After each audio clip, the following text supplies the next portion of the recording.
The concepts I'll be covering in this video are things I picked up while learning and teaching Guilty Gear Xrd. Despite the context, these philosophies have become surprisingly useful not only in other fighting games, but in my life outside of fighting games as well.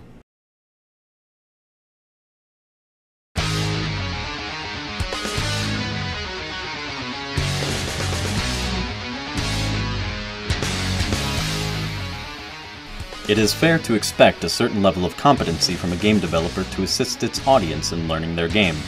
Fortunately, Xrd comes equipped with some excellent training tools, such as combo mode and mission mode.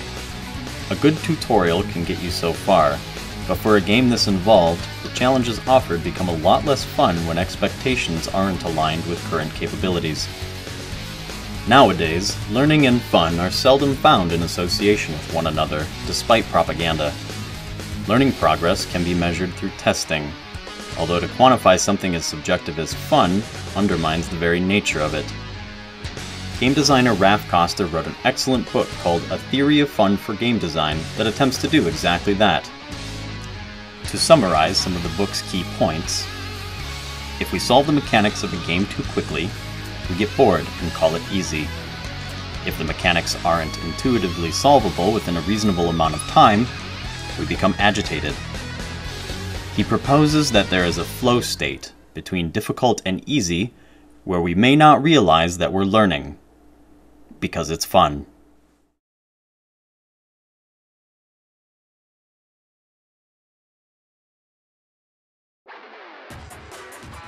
When you complete a combo mode challenge, the game reinforces your success with a congratulatory "Good."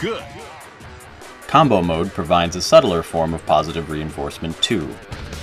Each smaller success that leads to "Good" is highlighted in the upper left, one at a time.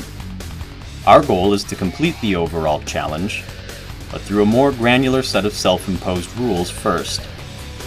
These rules are meant to help you focus primarily on elements you are struggling with, while simultaneously reinforcing elements you've become comfortable with.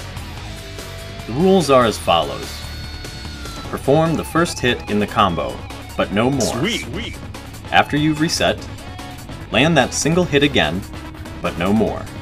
Sweet. You've now landed the first hit in your combo twice in a row. Congratulations, you've graduated to the next hit. Good. Now you're going to do that all again, except this time, you'll include the second hit in the combo you're aiming to perform. Simple, right? Eventually, you're going to perform the whole combo. Except there's one more important rule for this exercise that you cannot skip. If you fail a hit at any point in your combo, you are demoted back to that hit, and have to start again from there. This minigame has a much more granular win condition than complete the combo. The ebb and progress of your consistency is clearly measured. But most importantly, you are no longer getting ahead of yourself.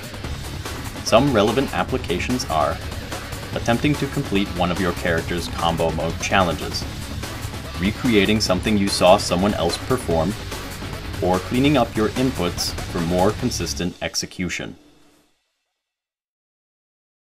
In the beginning, God created the OST and the stages. Now, the game was formless and empty. Darkness was over the surface of the deep, and the spirit of 𝗍𝗪 was hovering over the waters, and God said, "Let there be neutral."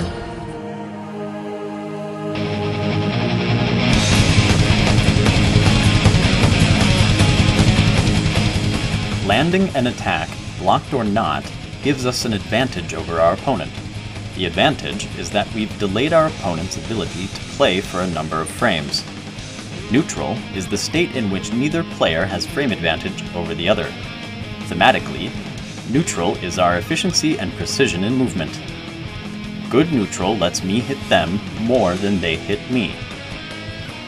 Speaking in absolutes, if someone's neutral were truly perfect, they would never need to use the combo system or defensive mechanics. I would question any game's validity if such a player could exist outside of some impressive tool assistance. Now imagine two players of nearly identical skill in neutral about to play a match. Given both players do equal damage per hit, their matchup is even. as they would both need to win neutral the same number of times to take the round. Now imagine one of them has taught themselves a few more combo routes than the other. We can effectively visualize this boost in damage as something akin to a strength stat on a character sheet.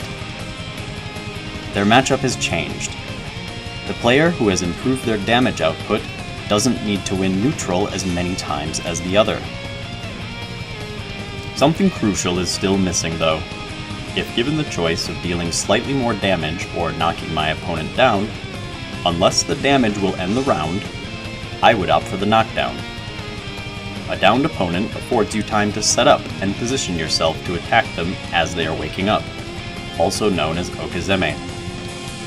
Since Guilty Gear rewards offensive play with faster meter gains and basically an advantage in every way, including controlling the Fallen's wake-up options, it is not uncommon for the momentum a knockdown provides to result in a perfect. So take a moment to consider your combo routes, and then add a knockdown to the end wherever permitted. No matter how simple or sophisticated your routes currently are, you're good to take your current progress online against human opponents.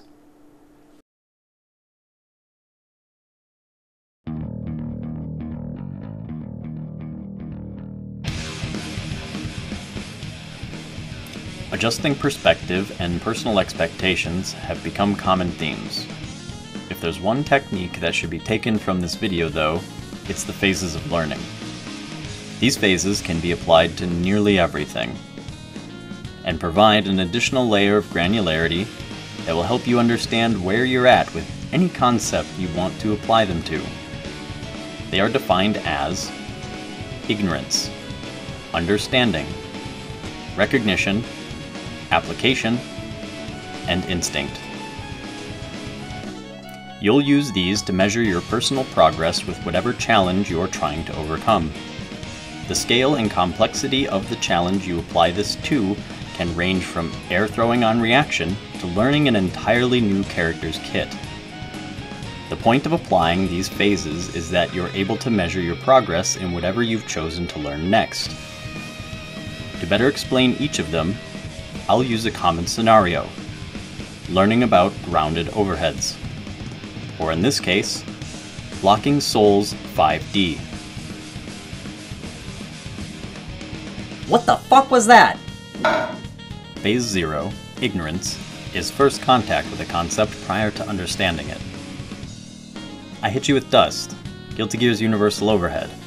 If you want to block it, you'll need to react by standing up. Okay. Phase 1, understanding, is when you become aware that a concept exists, and how it functions in the scheme of things. Well, I can see the dust every time now.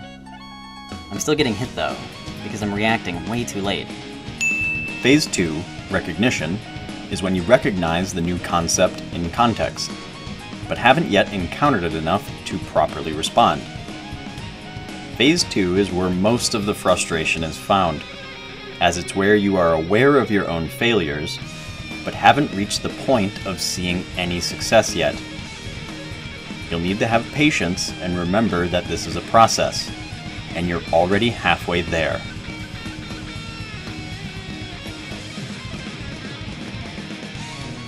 Well, I'm responding now, but only occasionally.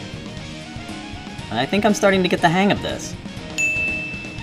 Phase 3, application, is when you have started responding successfully about half the time. This is the fun part, because from here, you'll only see yourself get better and better at applying what you've learned.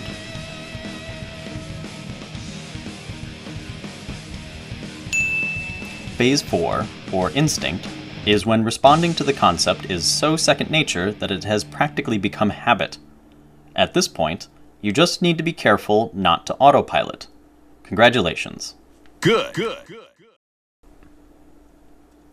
Dust isn't working anymore. They're blocking it every time. Let's try something else. What the fuck?